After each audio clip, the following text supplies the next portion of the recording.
जय माता दी भक्तों। आज का जो वीडियो है ये मैं धनतेरस को लेके बना रहा हूँ और धनतेरस की समस्त जानकारी पूजा विधि के साथ, शुभ मुहूर्त के साथ और कब आपको मनाना है, 10 तारीख को मनाना है, 11 तारीख को मनाना है और क्या खरीदारी करनी है, सब कुछ इस वीडियो के माध्यम से बता रहा हूँ। आप लोगों से निवेदन है, ध्यानपूर्वक सुन लीजिए, समझ लीजिए वीडियो को, ताकि धनतेरस पे आपको किस तरीके से पूजन विधि करनी है और कब मनाना है वो आपको क्लियर हो जाए।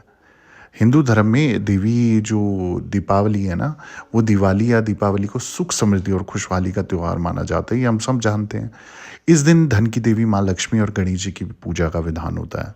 हर साल दिवाली के जश्न की शुरुआत जो होती है वो धनतेरस से होती है। इस दिन धन्वंतरी देव, कुबेर देवता और माँ लक्ष्मी की पूजा अर्चना करना बहुत ज़रूरी होता है। इनका नाम लेना बहुत फलदायी होता है। इसके साथ ही धनतेरस के दिन कई चीज़ों की खरीदारी करना भी बहुत शुभ माना गया है। मान्यता है कि इन वस्तुओं की खरीदारी से घर के सदस्यों पर साल भर माँ लक्ष्मी की अपरंपार कृपा बनी रहती है और धन की जो तंगी है, परेशानी है, संकट है धन को लेके, वो कभी भी सामना आपको नहीं करना पड़ता है।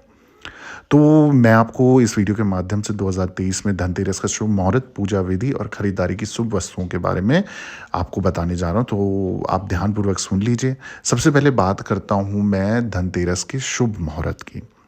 हर साल कार्तिक महीने की कृष्ण पक्ष की त्रयोदशी तिथि को धनतेरस मनाया जाता है।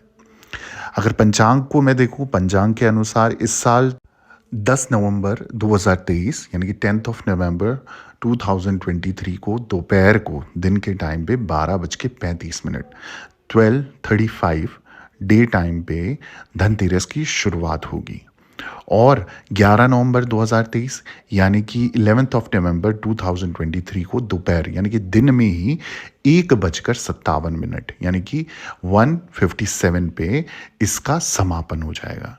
यानी कि 10 नवंबर को ये शुरू हो जाएगा और 11 नवंबर पे दिन पे ये समाप्त हो जाएगा। इसलिए जो उदय तिथि के अनुसार इस बार 10 नवंबर को ही धनतेरस मनाया जाएगा, जिस दिन इसकी शुरुआत हो रही है। अब धनतेरस की खरीदारी का शुभ मुहूर्त आप जान लीजिए कि धनतेरस पे आप कब जो सामग्री आपको खरीदनी है वो किस मुहूर्त के अंतर्गत खरीदनी है, क्योंकि हर एक शुभ कार्य का एक शुभ समय होता है और अगर आप उस समय पे ये खरीदारी करते हैं तो वो आपके लिए अत्यंत फलदायी होती है। आपके घर के लिए वो इतनी फलदायी होगी कि जीवन में आपके धन बरसता रहेगा और धन की कभी भी आपको कमी नहीं होगी, क्योंकि साल में आए हुए कुछ ऐसे समय होते हैं जिन समय पे अगर उन शक्तियों का पूजन, उन विधानों का पूजन अच्छे से कर लिया जाए तो ये आपके लिए आने वाला साल भी अत्यंत खुशहाली का होता है और फलदायी होता है। तो धनतेरस के दिन दोपहर 2:35 पे यानी कि 2:35 पे डे टाइम पे से लेकर 11 नवंबर 2023 यानी कि 11 नवंबर 2023 को सुबह 6:40 यानी कि 6:40 तक खरीदारी का शुभ मुहूर्त बन रहा है। यानी कि आपको जो शुरुआत करनी है 10 नवंबर को आप 2:35 पे ये शुरुआत कर सकते हो खरीदारी की। फिर अगले दिन ये 11 नवंबर तक चलेगा, पर 11 नवंबर सुबह सुबह तक का समय जो शुभ मुहूर्त है वो 6:40 पे समाप्त हो जाएगा। तो जो खरीदारी कर सकते हो आप वो 10 नवंबर को कर सकते हो, बड़े ही अच्छे समय रहेगा 2:30 के बाद। इसके बाद मैं आपको बता दूं कि पूजा का शुभ मुहूर्त क्या है, क्योंकि धनतेरस है, माँ लक्ष्मी का पूजन करना है, धन्वंतरी भगवान का पूजन करना है और धन कुबेर का पूजन करना है, भगवान गणेश का पूजन करना है। तो इनका पूजन जो मुहूर्त है वो भी मैं आपको बता देता हूँ। धनतेरस के दिन पंचांग के अनुसार धनतेरस में पूजा का जो शुभ मुहूर्त है वो शाम के समय 5:45 पे शुरू हो जाएगा। यानी कि 5:45 पे आप इसकी शुरुआत कर सकते हो पूजा की, और जो ये चलेगा, जो मुहूर्त चलेगा पूजा का, वो 7:42 तक। यानी कि 10 तारीख को आपको शाम के समय 5:45 से शुरुआत करनी है पूजा की, उस बीच में आप कर सकते हो और जो समय रहेगा वो 7:42 से पहले पहले आपको ये पूजा समाप्त करनी है। इसके बाद शुभ मुहूर्त में लक्ष्मी और गणेश जी, कुबेर देवता और धन्वंतरी देव की पूजा आराधना का बड़ा महत्व है। तो इनकी पूजा अर्चना, इनका नाम, इनका भोग प्रसाद और जितना सुगंधित वातावरण आप बना सकते हैं आपको ज़रूर बनाना है। अपनी दहलीज को जितने अच्छे से आप डेकोरेट कर सकते हो, सजा सकते हो, आपको वैसा करना है। आपको ऐसी फीलिंग लानी कि जब आप घर के अंदर अपना प्रवेश करें या कोई भी एंट्री करें तो आपको खुद से खुशी होनी चाहिए। अगर आपको खुशी होगी तो माँ लक्ष्मी जब आपके घर में प्रवेश करेगी तो वो भी प्रसन्न मुद्रा में करेंगी। और जहाँ पर सुगंधित वातावरण हो, स्वच्छ वातावरण हो, ना जाले लगे हों, ना कहीं पर गंदगी जमा हो, ना कहीं पर जूते चप्पल दहलीज में। अब दिवाली का समय ऐसा होता है क्योंकि लक्ष्मी माँ का एक अपरंपार कृपा बरसती है और उस समय पे लक्ष्मी माँ ज़रूर घर पे वास करती है। तो वास करने के लिए आपको, उनका वास बनाने के लिए ज़रूर अपनी दहलीज को साफ़ सुथरा रखना है। रंगोली से आप सजा सकते हैं और जितना जगमग आप अपने घर को कर सकते हो उतना जगमग आपको रखना है, प्रकाश आपको फैला के रखना है। और साथ ही साथ अपने जो मंदिर का वातावरण भी स्वच्छ बना के रखना है। गंगा जल का छिड़काव आप सुबह कर दें और अच्छे से इसको साफ़ सुथरा करके आप पूजन विधि प्रारंभ करें। देखिएगा माँ लक्ष्मी की इतनी अपरंपार कृपा होगी। अगर दिल से आप उस चीज़ का करेंगे तो माँ लक्ष्मी भी दिल से आपको आशीर्वाद देगी और आपकी मनोरथ पूर्ण करेगी। अब धनतेरस की जो पूजा विधि है वो भी मैं आपको समझा देता हूँ। इसको लेके भी सवाल रहते हैं बच्चों के। धनतेरस के दिन पूजा को शुभ मुहूर्त में उत्तर दिशा में, ध्यान रहे, उत्तर दिशा में गणेश, लक्ष्मी, कुबेर देवता और धन्वंतरी देव की जो फोटो है या मूर्ति है, प्रतिमा है, वो आपको स्थापित करनी है वहां पर। अब मंदिर में दीपक जलाना है और विधिवत सभी देवी देवताओं की पूजा आपको करनी होगी। उन्हें धूप, दीप, फल, फूल, अक्षत यानी कि बिना टूटे हुए चावल, चंदन, इत्र, गुलाब से जो युक्त इत्र हो वो आप प्रयोग लाएं तो ज़्यादा अच्छा रहेगा।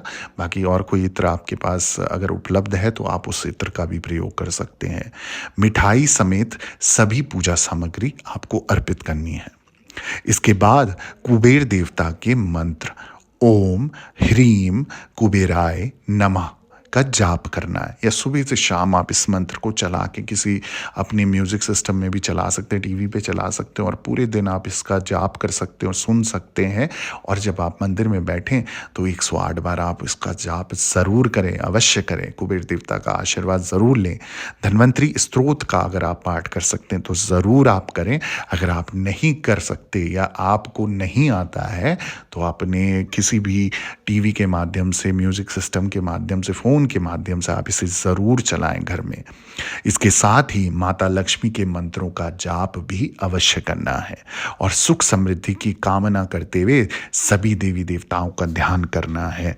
माँ लक्ष्मी का आप एक मंत्र आपको मैं बता देता हूँ उच्चारण करके, अगर आप चाहें तो इस मंत्र का भी जाप कर सकते हैं, वरना आपको कोई भी मंत्र माँ लक्ष्मी का आता है या आप बीज मंत्र जानते हैं तो उसका भी आप उच्चारण कर सकते हैं।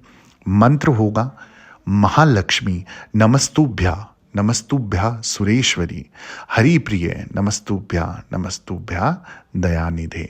ये महालक्ष्मी का एक मंत्र है जिसका जाप अगर आप करते हैं 108 बार तो माँ लक्ष्मी की अपरंपार कृपा आपके ऊपर बरसेगी और जिस प्रकार का आप धन धान्य का, आप वैभव का, यश का, कीर्ति का आशीर्वाद पाना चाहते हैं माँ लक्ष्मी आपको गारंटी देगी।